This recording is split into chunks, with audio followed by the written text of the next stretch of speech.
So hey everyone, সকাল সকাল আমরা বেরিয়ে পড়েছি মা ছেলে কোনো এক জায়গায়। কোথায় যাবো সেটা পরে বলছি, চলো দেখতে থাকো। আমি টোটোতে বসে বলছিলাম যে আমি ক্যামেরা করছি, ভিডিও করছি, যদি আমার ফোনটা কেউ ছিনিয়ে নেয়, মানে প্রচুর ভয় পাচ্ছিলাম যদিও। তো সাহস করেই হাতটা বের করছিলাম। তারপর আমার পাশে ছেলে বসে রয়েছে, ওকেও আমি জড়িয়ে এই কি বলে, আমি বাঁ হাত দিয়ে ক্যামেরা করছি আর ডান হাত দিয়ে আমার ছেলেকে ধরে আছি। এবার আমি ভয় পাচ্ছি লোকজনকে দেখে, তো আমার ফোনটা যদি ছিনিয়ে নেয় তো কী হবে। সো এখানে দেখো আমাদের কালীবাড়ি মন্দির, এই যে মা, এই মা খুব জাগ্রত। তো আমার প্রচণ্ড শরীর খারাপ যাওয়ার পর আমি এই মায়ের দর্শন করার পর মাকে বলছি যে আমায় তুমি ভালো রেখো।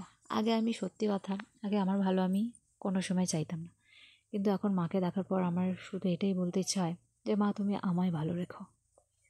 মানে জগৎ, আমি আগে বলতাম আমার সম্পূর্ণ ভালো তুমি একে দাও, ওকে দাও, ওকে দাও, কিন্তু এখন থেকে আমার সেই প্রেটা নয়, ভগবান তুমি আমায় ভালো রেখো সবসময়।